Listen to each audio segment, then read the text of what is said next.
भारत को ईरान और इजराइल की कितनी जरूरत। भारत का ईरान और इजराइल के साथ कितना हुआ कारोबार। दोनों देशों की जंग से भारत को कितना नुकसान। नमस्कार, आप देख रहे हैं जी मीडिया टुडे और मैं हूं आपके साथ शालिनी। ईरान और इजराइल के बीच तनाव बढ़ गया है। ईरान ने 1 अक्टूबर की रात को इजराइल पर ताबड़तोड़ कई मिसाइलें दागी। इसके बाद पूरे क्षेत्र में अफरा तफरी मच गई।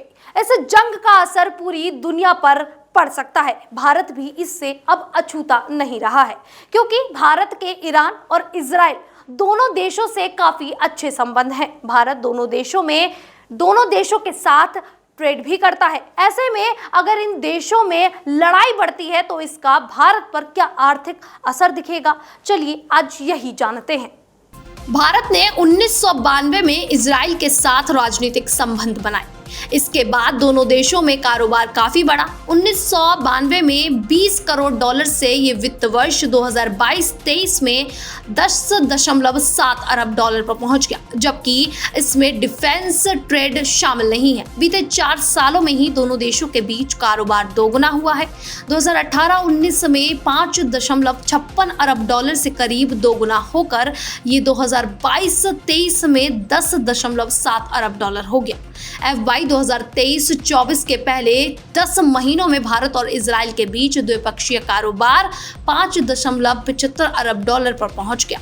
विदेश मंत्रालय के अनुसार एशिया में इजराइल का सबसे बड़ा दूसरा कारोबारी पार्टनर भारत ही है। भारत में इजराइल डीजल, हीरे, विमानन, टरबाइन ईंधन, रडार इक्विपमेंट, बासमती चावल, टी-शर्ट और गेहूं खरीदता है, जबकि भारत इजराइल से space equipment, potassium chloride, mechanical threads के ट्रबो जेट और प्रिंटेड सर्किट मंगाता है। बीते 5 साल में भारत और ईरान के बीच ट्रेड घटा है। FY 23 में भारत का 78वां सबसे बड़ा कारोबारी पार्टनर ईरान था।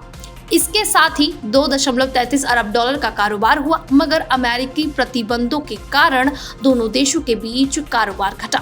2022-23 में 2.33 अरब डॉलर के कारोबार में से ईरान ने भारत से 1.66 अरब डॉलर का सामान खरीदा, जबकि ईरान से भारत ने 0.67 अरब डॉलर का सामान खरीदा। भारत ईरान को मीट, स्किम्ड मिल्क, छाछ, घी, प्याज, लहसुन और डिब्बाबंद सब्जियां बेचता है और मिथाइल अल्कोहल, पेट्रोलियम, बुटमेन समेत कई जरूरतमंद जो चीजें हैं वो खरीदता और बेचता है।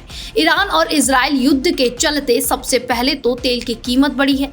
यही भारत के लिए नुकसानदेह है, क्योंकि तेल महंगा होने से भारत का इंपोर्ट बिल बढ़ता है। तेल कंपनियां प्रभावित होंगी। वहीं भारत की पेंट और टायर कंपनियों पर भी असर पड़ेगा, जो क्रूड पर काफी निर्भर होती है। Headlines sponsored by Isha Real Estate, Ganesh Meridian, Ahmedabad, Gujarat, White Leaf Hospitality Private Limited, Dhan Properties Private Limited, and Shri Ishwari Associate, Ahmedabad, Gujarat. Accounting, GST, income tax work, investment and financial advisor, life and general insurance, powered by products.